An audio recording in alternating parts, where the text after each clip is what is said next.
ഭാരതത്തിലെ തെരഞ്ഞെടുപ്പ് രംഗത്തെ പ്രകീർത്തിച്ച് ഡൊണാൾഡ് ട്രംപ്. ഭാരതത്തിലെ ഓരോ വോട്ടർമാർക്കും ഫോട്ടോ പതിച്ച തിരിച്ചറിയൽ കാർഡുണ്ട്. 65 കോടിയോളം വോട്ടർമാരാണ് ഭാരതത്തിലുള്ളത്.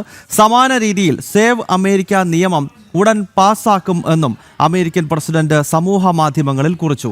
വോട്ടർ ID ഇല്ലാതെ അമേരിക്കയിൽ എങ്ങനെയാണ് തെരഞ്ഞെടുപ്പ് നടക്കുന്നത് എന്ന് chief election commissioner Gyanesh Kumar American ഭരണകൂടത്തോട് ചോദിച്ചതായും ട്രംപ് സമൂഹ മാധ്യമങ്ങളിൽ കുറിച്ചിട്ടുണ്ട്.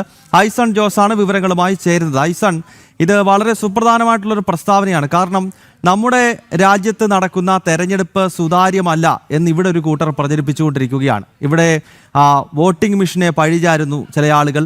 തെരഞ്ഞെടുപ്പ് തോറ്റു കഴിഞ്ഞാൽ ഉടനെ തെരഞ്ഞെടുപ്പ് കമ്മീഷന്റെ തലയിൽ കയറുന്നു. നോക്കൂ, അമേരിക്ക ഒരുപക്ഷെ ഭാരതം കഴിഞ്ഞാൽ ഏറ്റവും കൂടുതൽ ജനസംഖ്യയുള്ള, ഭാരതവും ചൈനയും കഴിഞ്ഞാൽ പിന്നീട് ജനസംഖ്യയിൽ മൂന്നാമത് നിൽക്കുന്ന ഒരു രാജ്യമാണല്ലോ അമേരിക്ക എന്ന് പറയുന്നത്. ആ അമേരിക്ക പറയുകയാണ് ഭാരതത്തിൽ നടക്കുന്ന വോട്ടെടുപ്പാണ് ഏറ്റവും സുതാര്യം, അത് അതുപോലെ അഡോപ്റ്റ് ചെയ്യാൻ ഞങ്ങൾ ശ്രമിക്കുകയാണെന്ന് അമേരിക്കൻ പ്രസിഡന്റ് പറയുമ്പോൾ അത് ഭാരതത്തിൽ ഇപ്പോൾ നടക്കുന്ന തെരഞ്ഞെടുപ്പ് പ്രക്രിയ ലോകം എങ്ങനെയാണ് അതിനെ നോക്കിക്കാണുന്നത് എന്നതിൻ്റെ കൃത്യമായ ഉദാഹരണമല്ലേ? തീർച്ചയായും ഗൗതം, ലോകത്തെ ഏറ്റവും വലിയ ജനാധിപത്യമായ ഭാരതത്തിൻ്റെ തെരഞ്ഞെടുപ്പ് പ്രക്രിയ എന്ന് പറയുന്നത് ഒരു മാതൃകയാണ് എന്ന് ലോകരാഷ്ട്രങ്ങളെല്ലാം തന്നെ അംഗീകരിച്ചിട്ടുണ്ട്. ട്രംപിൻ്റെ ഭാഗത്തു നിന്ന് അത് എൻഡോസ് ചെയ്യുന്നത് ഇത് ആദ്യമാണ് എന്നത് മാത്രമാണ് ഇതിലെ ഏറ്റവും പ്രത്യേകതയും സവിശേഷതയും നിറഞ്ഞൊരു കാര്യം. മറ്റൊരു നിർണായക വിഷയം കൂടിയുള്ളത്, ഭാരതത്തിൻ്റെ തെരഞ്ഞെടുപ്പ് മാതൃകയെ അതേപടി മാതൃകയാക്കി തുടരാനുള്ളൊരു നീക്കം അമേരിക്കയുടെ ഭാഗത്തു നിന്ന് ഉണ്ടാകുന്നു എന്നതാണ്.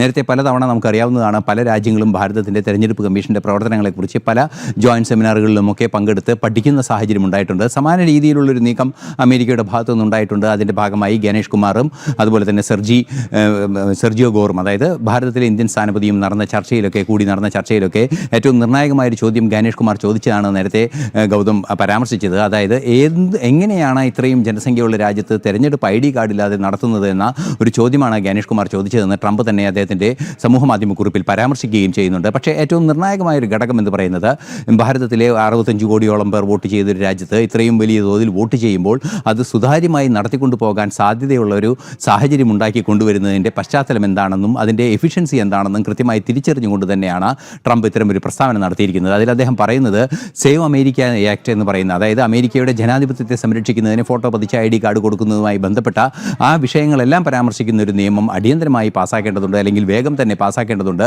അത്തരത്തിൽ പാസ്സാക്കുന്നതിനെ ഭാരതത്തിൻ്റെ ഒരു മാതൃക നമ്മൾ എടുക്കേണ്ടതുണ്ട് എന്നൊരു സൂചന തന്നെയാണ് അദ്ദേഹം നൽകിയിരിക്കുന്നത്. തീർച്ചയായും അഭിമാനിക്കാവുന്ന ഒരു ഘടകം തന്നെയാണ്. ലോകത്തിലെ ഏറ്റവും വലിയ ജനാധിപത്യം, ലോകത്തിലെ മാതൃകാ തെരഞ്ഞെടുപ്പ് ജനാധിപത്യം കൂടിയായി മാറുന്നു എന്നതാണ് ഇതിലെ വസ്തുത. മറ്റൊരു പ്രധാന വിഷയം കൂടി പരാമർശിക്കേണ്ടുള്ളത്, ഭാരതത്തിലെ ഒരു കേന്ദ്രീകൃതമായ തെരഞ്ഞെടുപ്പ് സംവിധാനം പോലെയല്ല അമേരിക്കയിലുള്ളത്.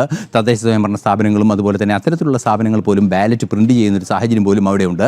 അതെല്ലാം തന്നെ ഒരു കേന്ദ്രീകൃതമായ ക്രോഡീകൃതമായ സംവിധാനത്തിലേക്ക് കൊണ്ടുവരുന്നതിനുള്ള കൃത്യമായ നീക്കങ്ങളുടെ ഭാഗമായി പല പരിഷ്കരണങ്ങളും നടത്തുന്നുണ്ട്. അതിനെ മാതൃകയാക്കുന്നത് ഭാരതത്തെയാണ് എന്നതാണ് ഏറ്റവും സവിശേഷമായ കാര്യം.